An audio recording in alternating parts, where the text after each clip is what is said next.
সামনে ডাকসু নির্বাচনের কথা শুনছেন আপনারা। এই ডাকসু নির্বাচনেরও মূল থিম হওয়া উচিত tolerance is the best teacher. এডুকেশনের এখনকার শেষ লেটেস্ট স্লোগান হচ্ছে education. What is the definition of education?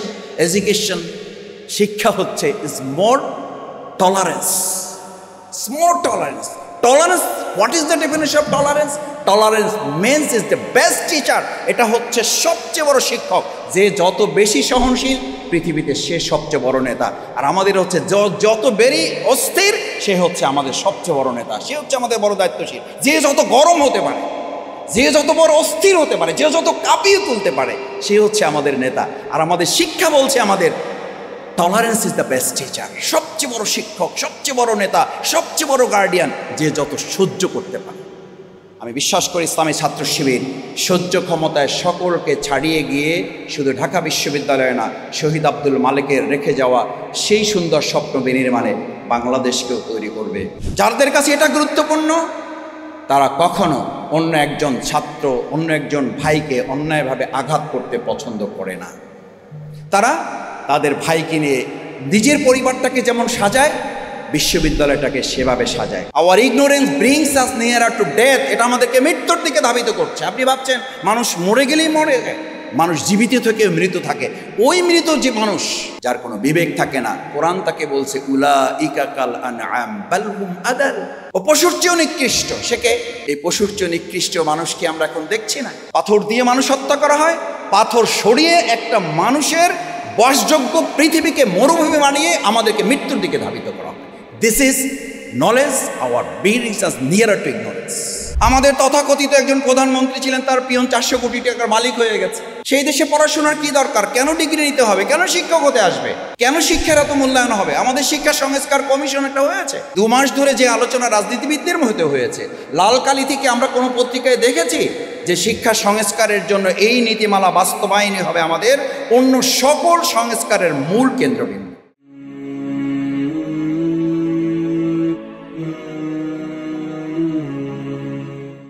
জ্ঞান হচ্ছে, শিক্ষা হচ্ছে আমার অস্ত্র, এটা হচ্ছে আমার হাতিয়ার, এটা হচ্ছে আমার দণ্ড, এটা হচ্ছে আমার শক্তি। এখন আমাদের শক্তি কি? এখন আমাদের শক্তি বেশি শক্তি। এখন আমাদের শক্তি কি? কার কত দল বড়। এখন আমাদের শক্তি কি? কে কত পপুলার, কে কত ফোকাস, কার কত ভিউ বেশি, কার কত সাপোর্টার বেশি। অথচ ইসলামের সৌন্দর্য, এবং যখন মানুষ একটা সুন্দর সমাজে বাস করত, সে সমাজের হাতিয়ার বা অস্ত্র বলতে, শক্তি বলতে যেটাকে বোঝানো হতো, সেই জন্য আল্লামা ইকবালের একটা গল্প আমি মাঝে মধ্যে বলি। আল্লামা ইকবাল সুমুকুস্তিগিরের সময় উনি বক্তব্য দিতে যাচ্ছেন বা বক্তব্য দিয়েছেন,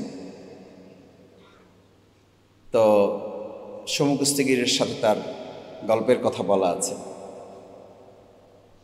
সুমুকুস্তিগির আল্লামা ইকবালকে বলেছেন, তুমি তো খুব জ্ঞানের শক্তির কথা বলো, তা আমার সাথে একদিন আসো। আল্লামা ইকবাল ভাবলেন বেচারা একটা অনুরোধ করেছে, একটা আহ্বান জানিয়েছে, তো ঠিক আছে।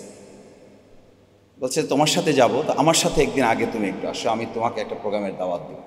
বলছে কোনো অসুবিধা নেই। কী করতে হবে ওখানে? কি কুস্তিগিরি শেখাতে হবে, বা আমি কুস্তি কী করে এটা দেখাতে হবে? বলছে আসো, তারপর দেখা যায়। এসেছে,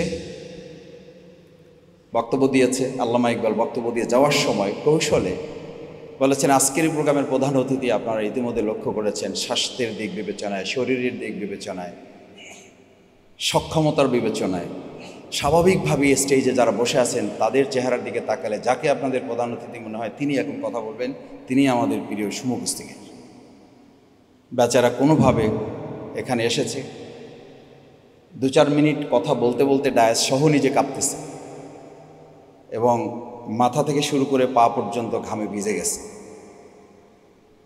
তো যেতে যেতে শেষ করে কোনো রকম আল্লামা ইকবালের কানে কানে বলতেছে যে আমি বুঝতে পারলাম না, 24 ঘন্টার মধ্যে 18 ঘন্টা কুস্তি করি, ঘাম বার করতে, সোয়েটিং করতে আমাকে এত কিছু করতে হয়, আর এখানে 3 মিনিটে আমার পুরো শরীর ঘামে ভিজে গেল এবং আর বেশি দাঁড়াতেও পারলাম না।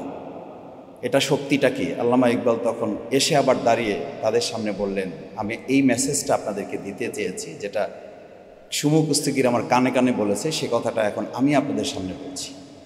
সে 18 ঘন্টায় যে শক্তি ব্যয় করে ঘাম ঝরাতে পারে না, 3 মিনিটে তার ঘামের শরীর ভিজিয়ে দিয়েছে যে শক্তি, সেটার নাম হচ্ছে জ্ঞান। অত্যন্ত দুর্ভাগ্যের ব্যাপার বলতে হবে, যে দেশে আমরা বাস করি সেই দেশে সুমু কুস্তিগিরের সংখ্যা বৃদ্ধি পাচ্ছে, কিন্তু জ্ঞানের শক্তিতে আমাদের এই দেশ, সমাজ, রাষ্ট্র, বিশ্ববিদ্যালয়, আমাদের এই আঙ্গিনা পরিচালনা করার সংখ্যা ক্রমান্বয়ে কমে যাচ্ছে বলে আমাদের এখন ট্রাফিক সিগন্যাল বাস্তবায়নের জন্য আমাদের ছোট বাচ্চারা যখন তাদেরকে আমরা বলি যে এখানে দাঁড়াও, তখন তারা বলে এখানে দাঁড়াতে হবে কেন? কারণ সে তো জানে না, ক্লাসে তো তাকে এই শিক্ষা দেওয়া হয় নাই, আমাদের শিক্ষা ব্যবস্থার মধ্যে তো এটা নেই। অথচ আমি লন্ডনে ছাত্র শিবিরে যখন দায়িত্ব পালন করে গিয়েছিলাম, রাত 3টার সময় একটা প্রোগ্রাম শেষ করে রাস্তা পার হচ্ছি, আমার সাথে যে ভাই ছিলেন তার ছেলেটাও ছিল। তো আমরা রাস্তা পার হতে গিয়ে আমি আর অপেক্ষা করি নাই, আমি রাস্তা পার হয়ে গেছি। সে তার বাবাকে বলছে, মাই আঙ্কেল ইজ ভেরি নটি। আমি তাকে, আমার ভাই যে, আমি বললাম যে কী ব্যাপার, সে আমাকে এরকম গালিগালাজ করতেছে, মানেটা কি? বললো যে আপনি তো একটা ভুল করে ফেলছেন, রাত 3টা হোক 4টা হোক, এখন তো রেড সিগন্যাল, এখন তো আপনার যাওয়ার কথা না। এটা সে খেয়াল করেছে যে আপনি রাস্তা কেন পার হলেন, এখন কোনো গাড়ি নাই, সব ফাঁকা, ঠিকই আছে, কিন্তু সিগন্যাল তো আপনাকে মানতে হবে। এই যে তাকে একটা শিক্ষা দেওয়া হয়েছে, যে একটা ট্রিটমেন্ট সে পেয়েছে, একটা লেসন, সে নার্সারিতে পড়ে, এরকম একটা অবস্থায় তার পক্ষ থেকে একটা আমাকে মেসেজ দেওয়া হয়েছে। আমি তখন মাস্টার ডিগ্রি শেষ করে পিএইচডিতে পড়াশোনা করছি, অত পিএইচডি করার পরও আমার মধ্যে এই চেতনা জাগ্রত হয়নি। আমার এই দুর্বলতা আছে, কারণ আমার এই দুর্বলতার জন্য তো আমার এই দেশের রাষ্ট্রীয় শিক্ষা ব্যবস্থা দেয়। আমার এই শিক্ষা ব্যবস্থা তো আমার সন্তানকে শেখায়নি, আমরা শেখাইনি, যার কারণে আজকে আমাদের রাজনীতিতেও কোনো ট্রাফিক সিগন্যাল নেই। কে কোথায় কখন কোন কথা বলবে, জিব্বারও কোনো ট্রাফিক সিগন্যাল নেই। যে যার মতো করে বলে দিচ্ছেন, যে যার মতো করে কথা বলতে পারলে সে তাকে অনেক বড় শক্তিশালী মনে করছেন। সে রাষ্ট্র পরিচালনায় কোনো ভূমিকা নাই তার, কিন্তু সে মনে করছে তার কথা মতো সব কিছু হয়ে যাবে। কেন হয়ে যাবে? হয়ে যাবে, শিক্ষার মূল ইথিক্সটা বলা হয়েছে, ইটস এ মোরালিটি। আপনি দেখেন, ছোট সময় আপনাদের মনে পড়ে না, আমি বিশ্ববিদ্যালয়ে বলতাম, আমাদের শিক্ষক আমাদেরকে বলতেন, আমি একেবারে বাস্তব থেকে বলছি, আমাদের বিসিএসের জন্য যখন ক্লাস হতো, আমরা প্রাথমিকভাবে কিছু ক্লাস করার চেষ্টা করেছিলাম। তা আমরা বিসিএস ক্লাস যিনি নিচ্ছিলেন তাকে আমরা একটু জানার জন্য বললাম যে স্যার, হাট্টিমাটিম ডিম, তারা মাঠে পারে ডিম, তাদের খাড়া দুটো শিং, তারা হাট্টিমাটিম টিম। স্যার এইরকম হাট্টিমাটিম টিম, তারা মাঠে ডিম পারে, তাদের দুটো খাড়া শিং আছে, এই জাতের কোনো প্রাণী কি আপনি বা আমি, আমরা কখনো মাঠে দেখার সৌভাগ্য কিংবা দুর্ভাগ্য আমাদের জীবনে কি হয়েছে? শিক্ষক ঠিক আমার চোখের সামনে ভাসতেছে, বসো। এই বেশি বোঝা ছেলেদের সামনে আমি কথা বলতে পছন্দ করি না। তো বেচারা আমরা কি করব, স্যারের কাছে পড়তে এসেছি, বেশি বুঝলেও তো সমস্যা, বেশি বুঝলে তো আদবের খেলা। বসে গেলাম, মেনে নিতে হলো যে হাট্টিমাটিম টিম আছে, তারা মাঠে ডিম পারে, তাদের খাড়া দুটো শিং আছে, সেগুলো আমাদেরকে না দেখে, দেখে বুঝে না বুঝে, জ্ঞানে আসুক না আসুক, সচক্ষে দেখে না দেখে মানতে হবে বলেছেন। আমাদের উজির বলেছেন, আমাদের প্রজা রাজা বলেছেন, আমাদের শিক্ষা ব্যবস্থার শিক্ষক শিক্ষাবিদগণ বলেছেন, সিলেবাস এটি দেওয়া হয়েছে। সুতরাং কিছু করার তো নাই। আমি আমার বাচ্চাদের এখনও ক্লাসগুলোতে মাঝে মধ্যে তো বসার সুযোগ নিতে হয় আমাদের বেবিদের জন্য, তা আমি ওদেরকে মাঝে মধ্যে দেখে জিজ্ঞেস করি যে আচ্ছা তোমাদের কি লেখা আছে? তো ওদের বইতে লেখা আছে সরেওয়া, অজগরটি দেখতে ভয়ঙ্কর। আচ্ছা আপনি বলেন, নিশ্চয়ই এটা দরকার আছে, আমাদের অজগর দেখতে ভয়ঙ্কর, এটা তার জানা দরকার না? জানতে হবে তো অজগরটি দেখতে ভয়ঙ্কর। ঠিক এই বাচ্চাটাকে যদি এটা বোঝানো যেত, হ্যাঁ ভিন্ন ধর্মের হলে আপনি ভিন্ন ধর্মের কথা বলেন, সে যদি ভিন্ন ধর্মের হয় ভিন্ন ধর্মের কথা বলেন তাকে। কিন্তু এই অতে যদি অজগরটি দেখতে ভয়ঙ্কর এটা লিখে তার পাশে এটাও লিখে দেওয়া হতে, অতে অজু করো, শরিয়াতে আজান দাও, ঈগল রশ্মিতে ইমানদারের ইমান বড়, আবার এটার সাথে এটাও লিখে দেন, ঈগল পাখি আকাশে ওড়ে। এই কথাগুলো যদি আপনি আপনার সন্তান বা আমাদের আজকের প্রজন্ম যারা বড় হচ্ছে আগামী দিনের জন্য, আপনি এই গবেষণার বিরাট অংশ আমাদের প্রিয় প্রবন্ধকার ডক্টর হাফিজুর রহমান যা দিয়েছেন, গবেষণা শিক্ষার একটা অংশ, it's absolute part, it's not whole part. গবেষণা সবার জন্য জরুরি নয়, সবাই ডক্টর হইতে হবে, সবাই ডক্টর হাফিজুর রহমান হবে, তারপরে দেশ স্বাধীন হবে, তারপরে দেশ স্বয়ংসম্পূর্ণ হবে, তারপরে দেশ অর্থপূর্ণ হবে। This is not important. Important is, গুরুত্বপূর্ণ হলো শিক্ষার বেসিকটুকু আমরা আমাদের গোটা জাতির কাছে, মৌলিকত্ব, ফান্ডামেন্টাল এক্সপার্টটুকু আমরা তাদের সামনে দিতে পেরেছি। সে দিতে পারার অর্থ কি? অর্থ ছিল যে শিক্ষা আমাদেরকে এটা বলে দেবে, আমাদেরকে আঙ্গুল দিয়ে এটা দেখিয়ে দেবে, শিক্ষায় শিক্ষিত হলে একজন ছাত্র সে তার মেধার দিকে নজর দিবে, সে তার পদের দিকে নজর দিবে না। বিগত 15 বছরে অথবা দেশ স্বাধীনের পরে আমাদের দেশে এখন বিসিএস কে হবে, এই শিক্ষা অর্জন করার পর সে শিক্ষক হতে পারবে কি না, তার জন্য তার একটা দলীয় পরিচয় ম্যান্ডেটরি করে দেওয়া হয় নাই। শুধু এটা না হলে তার মেধা থাকা সত্ত্বেও তাকে কাজে লাগানো যাবে না। কি করবেন আপনি? হোয়াট ক্যান আই ডু, মানে উই হ্যাভ টু ডু, বলেন।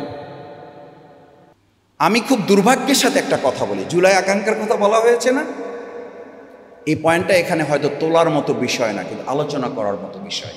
কি বিষয় জানেন? আমার কিছু আত্মীয় স্বজন আছে, এই 2-4 দিনে, সপ্তাহখানেকের মধ্যে তাদের ফ্লাইট। কিসের ফ্লাইট? তারা দুঃখ, ভারাক্রান্ত, আফসোস, হতাশা, ক্ষোভ, ক্ষুদ্র প্রতিক্রিয়া ব্যক্ত করে আবার দেশ থেকে তার সন্তানদেরকে ফিরে নিয়ে এসেছেন, যারা 5ই আগস্টের পরে তাদেরকে নিয়ে আবার চলে যাচ্ছেন। কেন? তারা বলছেন, hour knowledge brings us nearer to ignorance, hour ignorance brings us nearer to death. আমি জানি না আপনাদের কাছে এই মেসেজ পৌঁছেছে কিনা। জুলাই চেতনা বাস্তবায়নে ব্যর্থতার রাস্তায় ইতিমধ্যে আমরা হাঁটতে শুরু করেছি। জুলাই আকাঙ্ক্ষা ইতিমধ্যে বিধ্বস্ত হতে শুরু করেছে। 5ই আগস্টের পর যারা সাহস, হিম্মত, বলিষ্ঠতা, দেশপ্রেমের চেতনা নিয়ে দেশে ফিরে আসার উদ্যোগ গ্রহণ করেছিলেন, তারা আবার দেশের এই সামগ্রিক পরিস্থিতি, এবার কেউ কেউ তো বিমানবন্দরে গিয়ে স্ট্যাটাস দিচ্ছেন, bye bye Bangladesh, bye bye Bangladesh. কি মেসেজ পাচ্ছি আমরা? আমাদের কতগুলো সংস্কার কমিশন হয়েছে। আচ্ছা আপনি বলেন, আমি দুঃখিত, খুবই দুঃখিত, আমি একজন রাজনৈতিক কর্মী, ক্ষুদ্র কর্মী, আবার পড়াশোনায় চেষ্টা করেছি একজন ছাত্র হিসাবে, এখনও নিজেকে পরিচয় দিতে স্বাচ্ছন্দ্য বোধ করি। আপনাদের কি চোখে পড়েছে ঐক্যমত কমিশনে আমাদের 30 থেকে 40টি দল 2 মাসের অধিক সময় যারা ওখানে তর্ক বিতর্ক করেছেন, ডিবেট করেছেন, দেশ নিয়ে গম্ভীর আলোচনা করেছেন, কতদিন কোন পত্রিকার কোন হেডলাইনে লাল কালার দিয়ে আপনার সামনে চোখে পড়েছে? কোনো কথা শুনতে চায় না, আগে শিক্ষা সংস্কার করতে হবে, কারণ বিগত 15 বছরের সবচেয়ে বড় ধ্বংসের তালিকা শুরু হয়েছে শিক্ষা দিয়ে। শিক্ষা শেষ করেই আমাদের ছাত্রদের কাছে মেসেজ দেওয়া হয়েছে, তোমার পড়তে হবে না, তোমার পথ ঠিক রাখো, বিসিএস এ ঢুকিয়ে দেওয়ার দায়িত্ব আমাদের। তোমার পড়তে হবে না, তোমাকে শিক্ষক করার দায়িত্ব আমাদের। সেও বিশ্ববিদ্যালয়ে পড়াশোনাই করে নাই, সে বিশ্ববিদ্যালয়ের শিক্ষক হয়েছে 15 বছরে। সে একটা ইউনিয়নের উপপ্রচার সম্পাদক, ইউনিয়নের উপপ্রচার সম্পাদক, প্রচার সম্পাদক পুরোটাও পায় নাই। সে 1000 কোটি টাকার মালিক হয়েছে, তাহলে সে পড়বে কেন? কেন পড়তে হবে তাকে? তার অপরাধটা কি? আমাদের গ্রামের কথায় শিক্ষকরা আছেন, বললে আরো খারাপ করে বলতে হয়, তাকে কি পাগলা কুকুরে কামড়িয়েছে যে সে পড়তে বসবে? তার কি মাথা খারাপ হয়েছে সে পড়তে বসবে? আমাদের তথাকথিত একজন প্রধানমন্ত্রী ছিলেন, তার পিয়ন 400 কোটি টাকার মালিক হয়ে গেছে। সেই দেশে পড়াশোনার কি দরকার? কেন ডিগ্রি নিতে হবে? কেন শিক্ষক হতে আসবে? কেন শিক্ষার এত মূল্যায়ন হবে? আমাদের শিক্ষা সংস্কার কমিশন একটা হয়েছে। আমাদের বললাম না যে 2 মাস ধরে যে আলোচনা রাজনীতিবিদদের মধ্যে হয়েছে, লালকালি থেকে আমরা কোনো পত্রিকায় দেখেছি যে শিক্ষা সংস্কারের জন্য এই নীতিমালা বাস্তবায়নই হবে আমাদের অন্য সকল সংস্কারের মূল কেন্দ্রবিন্দু। মাথা ঠিক নাই, আপনি শরীর নিয়ে ভাবছেন, কি লাভ হবে? এ তো আমাদেরই কথা, আমরাই বলছি। আমরাই বলছি hour knowledge brings us nearer to ignorance. আমাদের শিক্ষা, এই প্রচলিত শিক্ষা আমাদেরকে অজ্ঞতার দিকে নিয়ে যাচ্ছে। Hour ignorance brings us nearer to death, এটা আমাদেরকে মৃত্যুর দিকে ধাবিত করছে। আপনি ভাবছেন মানুষ মরে গেলেই মরে যায়, মানুষ জীবিত থেকে মৃত থাকে। ওই মৃত যে মানুষ যার কোনো বিবেক থাকে না, কোরআন তাকে বলছে উলাইকা কাল আনআম বাল হুম আদাল, ও পশুর চেয়েও নিকৃষ্ট। সেকে এই পশুর চেয়ে নিকৃষ্ট মানুষকে আমরা এখন দেখছি না। পাথর দিয়ে মানুষ হত্যা করা হয়, পাথর সরিয়ে একটা মানুষের বাসযোগ্য পৃথিবীকে মরুভূমি বানিয়ে আমাদেরকে মৃত্যুর দিকে ধাবিত করা হয়। This is knowledge our brings us nearer to ignorance. আপনার কি মনে হয় এই লোকটার মধ্যে শিক্ষা নাই?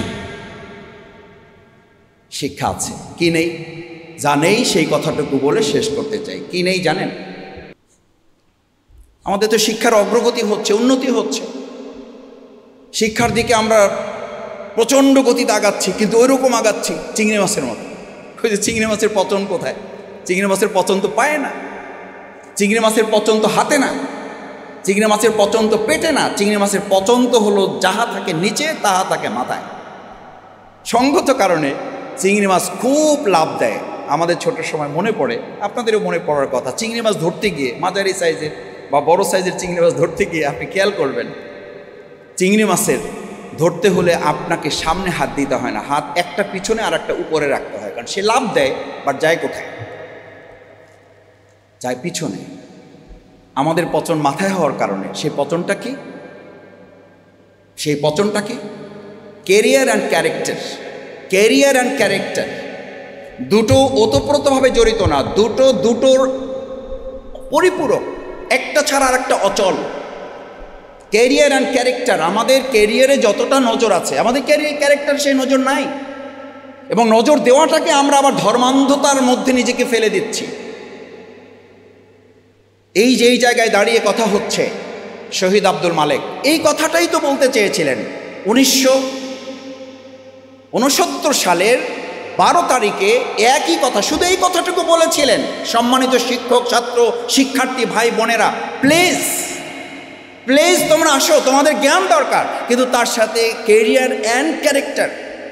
Career and character, career without character is dangerous, more dangerous than a lion. এটা একটা উন্মত্ত সিংহের চেয়ে ভয়ঙ্কর। শুধু এই কথাটুকু আব্দুল মালেক ভাই বলতে চেয়েছিলেন, এই কারণে তৎকালীন সবচেয়ে শিক্ষিত এবং পরিচয় দিতেন আমরা বাম ঘরানার মানুষ, আমরা ওই সমস্ত ধর্ম চাই না, ওই সমস্ত ক্যারেক্টার লাগবে না আমাদের। এই কথা তখন বলা হলো 1969 সালে 12 আগস্ট, আর আজকে 2025 সালে ওই একই কথা বলার কথা আমাদেরকে শুনতে হয়। ওইসব ধর্ম বাদ দেন, ওইসব ক্যারেক্টার লাগবে না বলেই তো আব্দুল মালেক ভাই শুধু এই কথাটুকু বলেছিলেন, প্লিজ। আর আমরা আজকেও আবার এসে বলছি, কত বছর, কোথায় 69 আর কোথায় 2025, এতগুলো বছর পেরিয়ে আমাদেরকে সেই মানুষ দেখতে হয় যে মানুষগুলো পাশবিকতায় পরিপূর্ণ। কারণ একটা মানুষের মধ্যে দুটো সত্তা আছে, অ্যানিমালিটি, মোরালিটি। আপনি অ্যানিমালিটিটাকে চেক দিবেন, মোরালিটিটা ডেভেলপ করবে। মোরালিটিকে চেক দিবেন, অ্যানিমালিটি আপনার লাগামহীন হয়ে পড়বে। আজকে বাংলাদেশে আমরা অ্যানিমালিটি লাগামহীন কিছু পশুতুল্য মানুষ পাচ্ছি। পাওয়ার কথা ছিল অ্যানিমালিটি লাগাম টানা, মোরালিটি লাগামহীন হয়ে সে আমার দেশের অর্থ পাচার ঠেকাবে। মোরালিটি লাগামহীন হয়ে আমাদের ব্যাংক ডাকাত শেখাবে। আমাদের তো সমস্যা এই না যে গ্রামে চুরি হচ্ছে, আমাদের সমস্যা তো ব্যাংক ডাকাতি হয়ে যাচ্ছে, আমাদের সমস্যা তো হচ্ছে অর্থ পাচার হয়ে যাচ্ছে, আমাদের সমস্যা তো আমাদের নৈতিকতা বিলীন হয়ে যাচ্ছে, আমাদের সমস্যা তো আমাদের শিক্ষার্থী এক বোনকে বোন মনে করতে যত স্বাচ্ছন্দ্য বোধ করি, আধুনিকতা মনে করি তাকে গার্লফ্রেন্ড মনে করে। বোন মনে করলে বললে যে ও আচ্ছা উনি একটু হুজুর টুজুর আছে আর কি,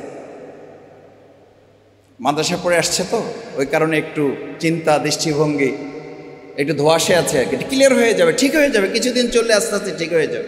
ঘটনাটা ঠিক আমাদের প্রেসিডেন্ট সেই হোসাইন মোহাম্মদ এরশাদের মতো। পাবনা পাগলা গারদে গিয়ে তিনি নাকি বলেছিলেন, প্রিয় পাগল বৃন্দ, আমি প্রেসিডেন্ট হোসাইন মোহাম্মদ এরশাদ। 2-3 পাগল সামনে এসে আগেই বলছিলেন, মিস্টার এরশাদ সাহেব, প্রথম আমরা যখন এখানে ঢুকেছি আমরা নিজেদেরকে সবাই প্রেসিডেন্ট মনে করেছি, কিছুদিন আমাদের সাথে থাকেন, ঠিক হয়ে যাবে। ওরকম প্রথম প্রথম প্রেসিডেন্ট আমরাও মনে করেছি। আমাদের সাথে কদিন থাকেন, ঠিক হয়ে যাবে, কোনো অসুবিধা নেই। আমাদের দেশে এরকম ভালো কথা কেউ বলতে শুরু করেন, আমাকেও বলবেন। কেউ কেউ এখনই বের হইলে হয়তো বলবেন, উনি মাসুদ সাহেব ভালো কথা বলেছেন, ঢাকা বিশ্ববিদ্যালয়ে। এটা বুঝবেন না উনি ঢাকা বিশ্ববিদ্যালয়ে পড়েছেন, উনি বুঝবেন না। আমাদের সাথে থাকেন কিছুদিন, ঠিক হয়ে যাবে, আমাকেও ঠিক করে ফেলবে। আমি ইংল্যান্ড থেকে এসে একটা সেমিনারে কথা বলতে বলতে বের হয়ে হ্যান্ডশেক করে আমাকে বলছেন, মাসুদ ভাই বিদেশ থেকে এসেছেন তো, একটু কিছুদিন এরকম একটা ফ্লেভার থাকবে, আমাদের সাথে থাকেন, আস্তে আস্তে ঠিক হয়ে যাবে। আমার ভাইয়েরা, এই ঠিক হয়ে যাওয়া আর কতদিন? আজকের সেমিনারটা যদি শহীদ আব্দুল মালেককে আমাদের স্মরণ করিয়ে দেয়, তিনি শুধু এই কথাটুকুই বলেছিলেন, career and character, career and character place. আর যদি তা না হয়, career without character is more dangerous than a lion. একটা উন্মত্ত সিংহ, কল্পনা করুন, ভাবুন, এই বিশ্ববিদ্যালয়ের অঙ্গনে টিএসসি চত্বরে যদি একটা উন্মত্ত সিংহকে ছেড়ে দেওয়া হয়, তাহলে সে যতটা ভয়ঙ্কর, পৃথিবী আমাকে বলছে, এখনকার পৃথিবী আমাকে বলছে, ক্যারিয়ার উইদাউট ক্যারেক্টার নাই এরকম ক্যারিয়ার সম্পন্ন একটা মানুষ is more dangerous than a lion. এরকম একটা উন্মত্ত সিংহের চেয়েও এই ক্যাম্পাসের জন্য সে ভয়ঙ্কর। এই ভয়ঙ্কর রূপ আমরা দেখেছি। এই বিশ্ববিদ্যালয়, এটাকে ডাকাতদের গ্রাম বলার কথা, কিন্তু বলা হয়েছে তো। জাহাঙ্গীরনগর বিশ্ববিদ্যালয় 100 সেঞ্চুরি করার ঘোষণা সেখান থেকে কি আসার কথা, কিন্তু শুধু এসেছে, মিষ্টি বিতরণ হয়েছে। তার মানে তো ঠিকই আছে, is more dangerous than a lion. আমরা এই উন্মত্ত সিংহের রাজত্ব থেকে যদি বের হতে হয়, তাহলে শহীদ আব্দুল মালেকের সেই রেখে যাওয়া একটা sentence, career and character, no without character, career and character is more important our nation. আমাদের দেশের জন্য ক্যারিয়ার গুরুত্বপূর্ণ, কিন্তু তার চেয়েও চরিত্র, সততা, যোগ্যতা, দক্ষতা, ইন্টিগ্রিটি, এটা আমাদের তার চেয়ে অনেক বেশি গুরুত্বপূর্ণ। যারা এটা করে, তারা পার্শ্ববর্তী কোনো আধিপত্যবাদের কাছে মাথা নত করে না। যাদের কাছে এটা গুরুত্বপূর্ণ, তারা কখনো অন্য একজন ছাত্র, অন্য একজন ভাইকে অন্যায়ভাবে আঘাত করতে পছন্দ করে না। তারা তাদের ভাইকে নিয়ে নিজের পরিবারটাকে যেমন সাজায়, বিশ্ববিদ্যালয়টাকে সেভাবে সাজায়। সামনে ডাকসু নির্বাচনের কথা শুনছেন আপনারা। এই ডাকসু নির্বাচনেরও মূল থিম হওয়া উচিত, tolerance is the best teacher. এডুকেশনের এখনকার লেটেস্ট স্লোগান হচ্ছে education. What is the definition of education? Education, শিক্ষা হচ্ছে is more tolerance, more tolerance. Tolerance, what is the definition of tolerance? Tolerance means is the best teacher. এটা হচ্ছে সবচেয়ে বড় শিক্ষক। যে যত বেশি সহনশীল, পৃথিবীতে সে সবচেয়ে বড় নেতা। আর আমাদের হচ্ছে যত বেশি অস্থির, সে হচ্ছে আমাদের সবচেয়ে বড় নেতা, সে হচ্ছে আমাদের বড় দায়িত্বশীল। যে যত গরম হতে পারে, যে যত বড় অস্থির হতে পারে, যে যত কাঁপিয়ে তুলতে পারে, সে হচ্ছে আমাদের নেতা। আর আমাদের শিক্ষা বলছে আমাদের tolerance is the best teacher. সবচেয়ে বড় শিক্ষক, সবচেয়ে বড় নেতা, সবচেয়ে বড় গার্ডিয়ান, যে যত সহ্য করতে পারে।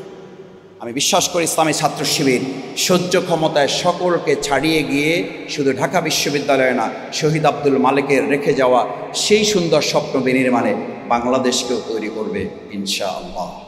সবাইকে ধন্যবাদ। আসসালামু আলাইকুম ওয়া রাহমাতুল্লাহি ওয়া বারাকাতুহু।